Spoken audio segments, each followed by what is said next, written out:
I once dated a girl who was a feeder, if you're familiar with that. Tell me about I've that. heard I'm about very... it and So I've seen some documentaries. I met her on like fucking MySpace back crazy. in 2005 or something. How much did you weigh at the time? I was about 550. I was close to 520. That was like She's a girl who got me up to 600. Okay, so Yeah. she completely enabled you. Yeah, she just fucked like you up. straight up, right? She's like, I want you to be so big. Like we moved in and we had this conversation, and she's like, I want you to be so big one day that you can't get out of bed. I want you to be so big one day that you're one of the biggest men on record. What the fuck? It's a huge sexual turn on for her. I was going to ask, is sexual? Very sexual. Let me ask you if I can get, how does she get sexual gratification out of that? I guess just the body type. Like she liked the softness of it. But does and she the like feel of get it, off and then, in yeah, some way? like straight. Like the feeding aspect is foreplay. Like dinner is foreplay. That's so interesting.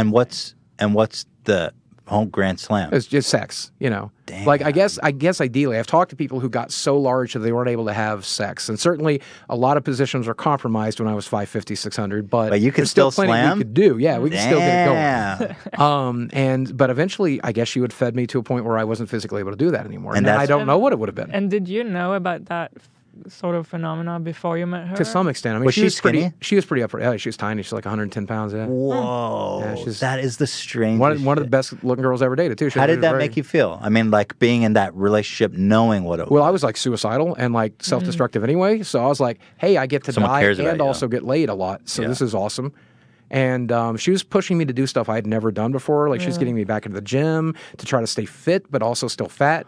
You know, 'Cause she wanted to right? fuck. Because otherwise, right? And otherwise, you're going to get so Damn. fat that you won't be able to eat anymore. I want you to be able to always be able to knock it out, right? I want you to be able to just burn those calories. Was she trying to kill you? Yeah, that's wanted- That's the deal. That's the deal with some Really? feeders. Yeah, not all. Well, I mean, where's the road end? Right. I guess. For some of them, it's just like a control thing.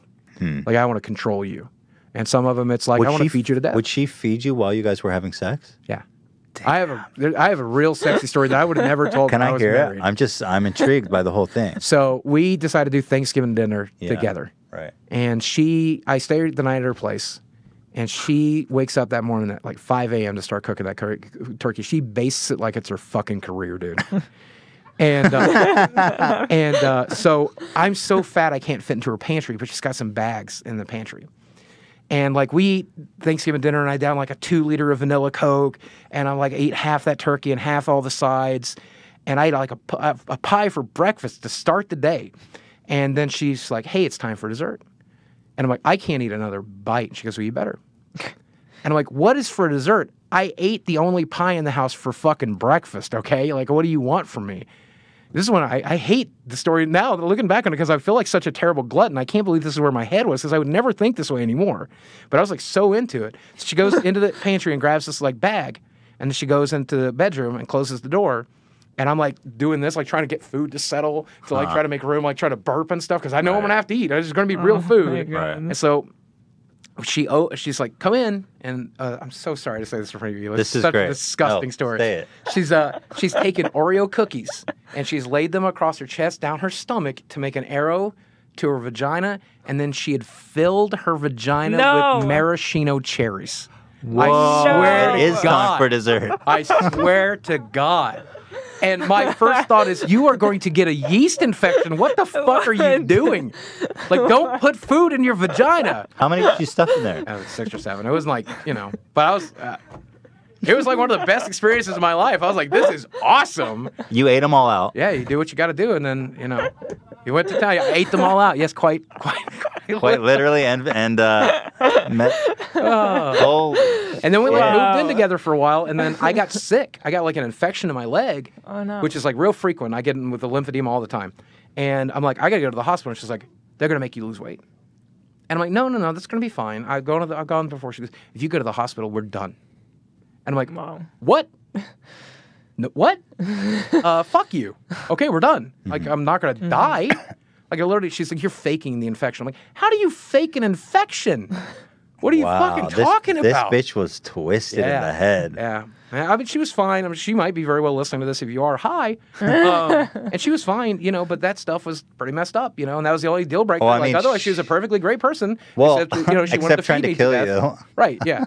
But other than that, she's a great murderer. Out of my favorite murders. I mean, it is, as far as murder my goes. God. Yeah. That's a good way to go. Yeah. you know. So what happened? How did the relationship end? I ended up going to the hospital that night, and she went and stayed in a hotel. Wow. And then like we like talked it out or whatever. I'm like, look, if you move back in, this is my body. This is my choice. I decided what to do. And she's like, oh, I can't believe how you've changed. And I'm like, yeah, but I don't know. This is like the slightest molecule of self-esteem that I found, and I'm going to hold on to it. And so you can either be with me like that or not. You know, and I'm not saying I'll lose weight. I'm not saying I won't get 10 times fatter. I'm saying if I do, it's my choice. And then like that Friday, she's like off work, and she's like, I'm coming home tonight. And I'm like, awesome. And she's like, let's go out to dinner. And I'm like, great, there's this Chinese place I've always wanted to take you. And she goes, no, we need to go to a buffet. Were you YouTubing at this time? No, this is 2005, 2006. So she's like, you need to go to a buffet. And I'm like, I don't want to go to a buffet. I want to take you to this Chinese place. You do real nice stuff. I'm like, no, we either go to a buffet or we're done. I'm like, okay, when you get here, your shit will be on the lawn. When she got there, her shit was on the lawn. I called a couple friends over, they put her shit on the lawn. Wow. Well, good for you for I mean, she was going to kill drawing you. the line somewhere. And like, she, you know, like, I mean, that's my version of the story. I'm sure she has a completely different version. She probably thinks I'm a crazy piece of shit. So It's hard to, I don't know, man. I've never told this story. I don't know if she has a defensible position.